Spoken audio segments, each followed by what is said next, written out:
in terms na true transformation kasi napakaraming mga car part na nakikita mong present sa kanilang pagka-built.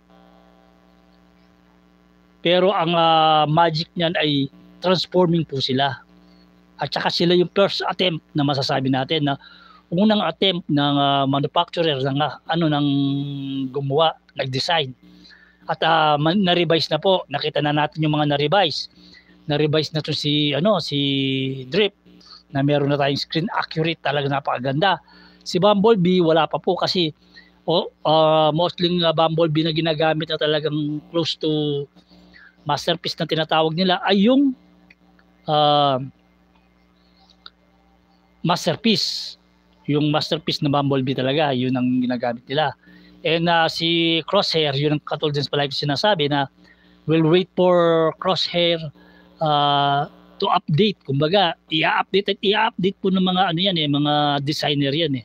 Kasi isa sa pinakamagandang character to si Crosshair. Na pagka nagawa po nila ng mas pulidong katulad ng pagkagawa po ni Drip. Kaya yung nag-design po nun, yung ang Metagate, talagang napakagaling po ng engineering nila. At gumawa po sila ngayon ng Drip na dun sa Last Night. Yung sa Last Night version naman kasi na si Drip dun ay isa na po siyang Mercedes-Benz. Hindi na po siya Bugatti. Mercedes-Benz siya na kulay pula. Yun na po ang niya, black and white, black and red ang kulay niya. Na si Crosshair naman ay hindi naman po nagbago ang kanyang color concept dun sa sa The Last Night. Kaya kung magagawan po nila ng paraan na paano matatransform ng ganyan, siguro may possibility na may magkakaroon parts forming. Okay rin po yun. Katulad nung paano nila ginawa si Drip na inaitago lahat ng mga portion sa kanyang chest. Dun ni tinago lahat ng yung roof ng car, lahat halos nakatago lahat dun. Sa kanyang chest, back, pwede na pong gawin yan. Tapos kahit na parts forming na lang ang gagawin nila na style trench coat niya, okay pa rin. Na siguro pinag-iisipan na po talaga ng mga designer kung paano po nila magiging magagawang more screen accurate ang character natin na si Crosshair. Pero kung meron po kayo ng ganito, sigurado masasatisfied na po kayo with their looks.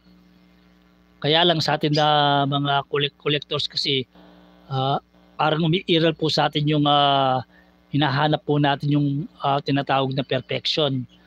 Naghahanap po tayo ng perfection na talaga sa mga figure na nakikita natin. Pero kung tutusin, kung kahit ito lang ang unang attempt na ginawa nila, ay napakaganda na tutusin. Kaya lang, siyempre, palagi pong hinahanap ng isang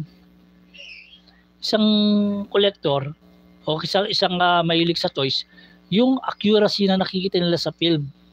Like nakikita mo yan si Crosshair, wala naman dyan yung gulong niya, wala naman dun yung gulong niya. Nakita niyo naman sa Drip, yung gulong niya nandyan. Tapos yung buong roof niya nasa likod. Nasa likod niya, naging backpack niya.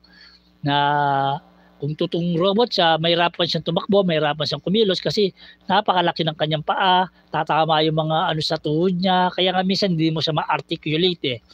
Kasi nga yung mga part ay tumatama. Kaya ito,